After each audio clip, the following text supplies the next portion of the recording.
right, diving right in today. We're tackling a pretty weighty subject, one that's already causing quite a stir. President-elect Trump's pledge to prioritize the death penalty. Yeah, definitely controversial. And the timing is certainly interesting, you know.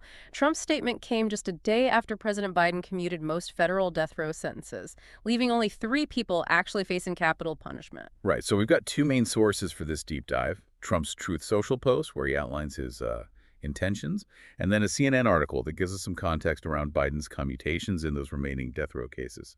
So let's jump right into it. What jumped out at you from Trump's post? Well, the language is pretty striking. He says, vows to direct the Justice Department to vigorously pursue the death penalty. And he uses some pretty strong terms like monsters when he's talking about those convicted of violent crimes. Yeah. So it sets a very specific tone. It does, yeah. And it's interesting, he frames it around protecting American families and children, which ties right back into his nation of law and order message, a theme he's returned to time and time again throughout his career. It's more than just rhetoric, though. I mean, vigorously pursue could suggest a real change in how the DOJ approaches capital punishment.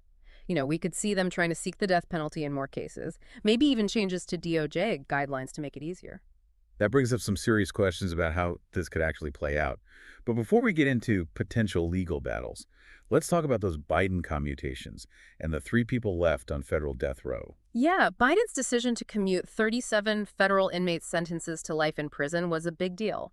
And the 3 cases left are all high profile, involving, mass murder and terrorism. You've got Robert Bowers, convicted for the Pittsburgh synagogue shooting, Dylan Roof, responsible for the Charleston church massacre, and Dzhokhar Valiev, one of the Boston Marathon bombers.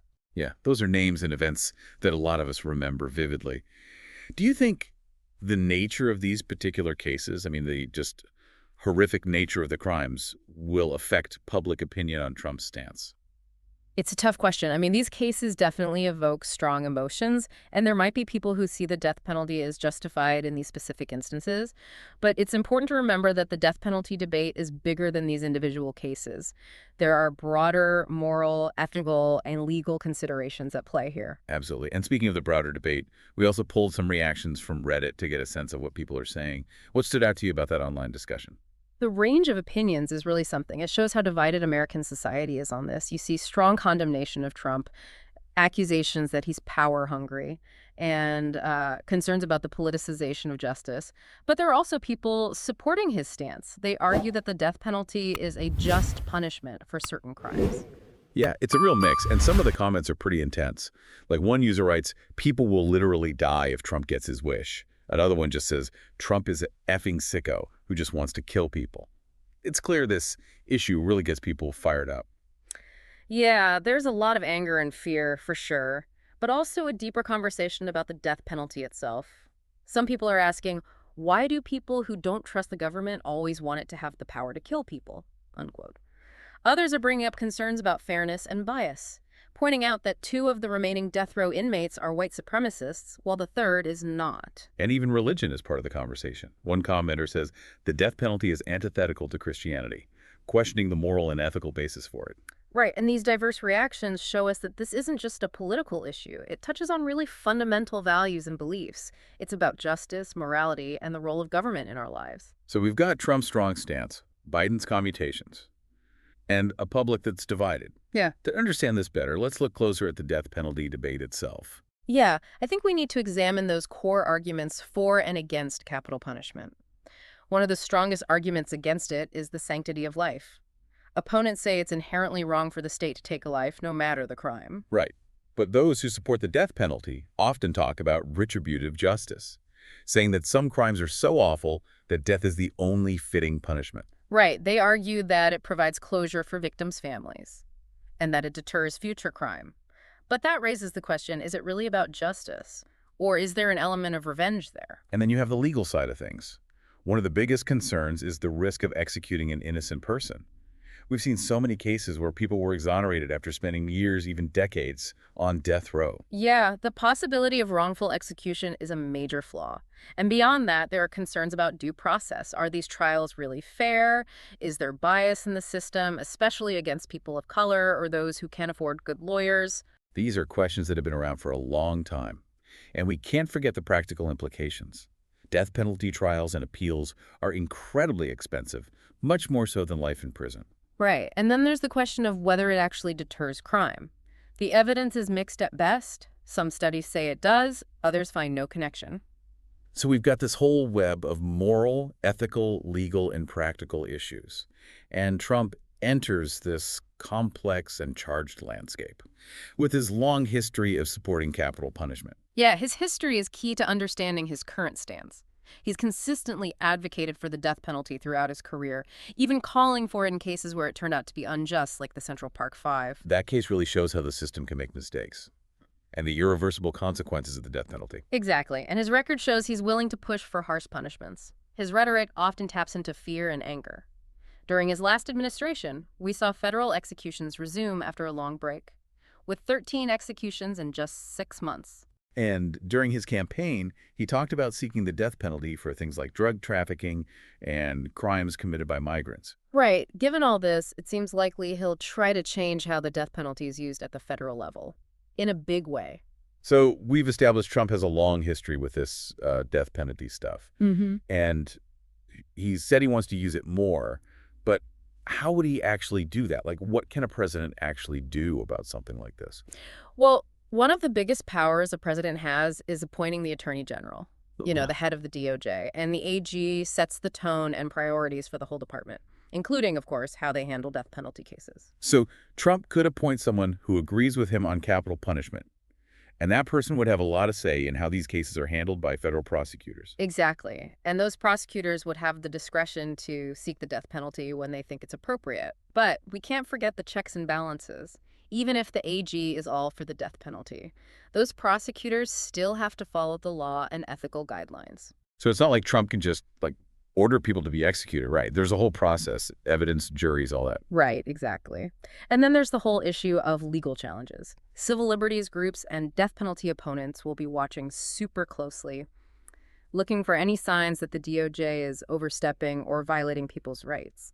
Well, Trump's actions in the past have definitely led to a lot of legal challenges. So I imagine we'll see the same thing here if he pushes this too hard. Yeah, very likely. Remember, even when his administration brought back federal executions, there were tons of lawsuits, some even challenging the drugs used in lethal injections, so things could get pretty intense on the legal front.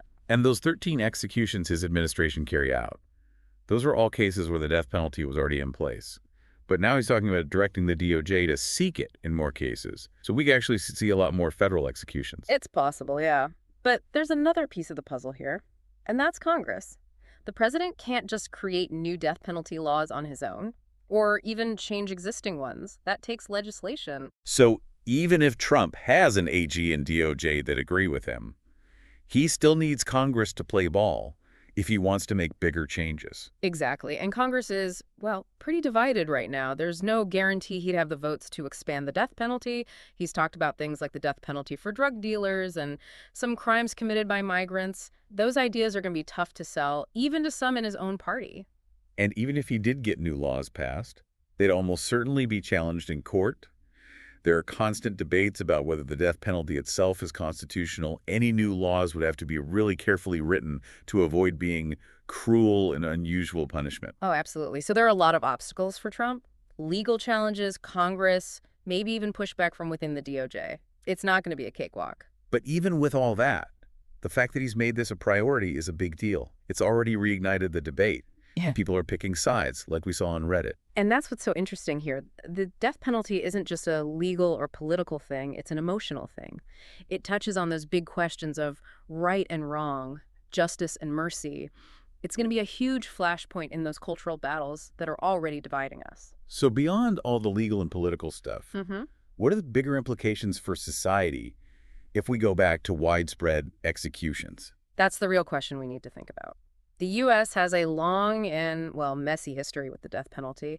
There are racial disparities, inconsistencies from place to place, and that constant worry about executing innocent people. Right. And public opinion has gone up and down over time. Big cases, social changes, political movements, all of that plays a role. And we can't forget, the death penalty doesn't exist in a vacuum. The political climate, the media, who's on the jury, the quality of the lawyers, all of that affects how it's applied. It's a system that's super complex and vulnerable to bias. So it's really tough to say what's going to happen with the death penalty. But Trump's announcement has definitely brought it back into the spotlight, and it's a conversation we can't avoid. You're absolutely right. It needs careful thought, critical thinking, and a willingness to hear different viewpoints. And for you, our listener, that might mean asking yourself some hard questions. Feels like we've just, dipped our toes in the water here. Yeah, the death penalty is just so multifaceted.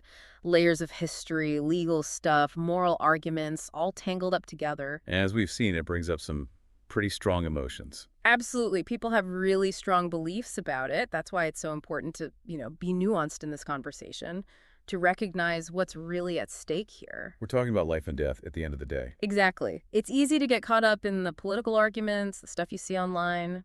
But we have to remember there are real people at the heart of this. Yeah, that's something I've been thinking about a lot. The victims' families, the loss they've gone through, and how the justice system plays a role in their healing. And we can't forget about the people on death row either, living with that sentence hanging over them, knowing their life could end at any moment. It's a heavy thought. So for our listener who might be feeling, I don't know, overwhelmed, or not even sure how to form an opinion, what's the most important thing to remember here? I'd say stay engaged, but be critical of what you see and hear. Don't just take those headlines or sound bites at face value.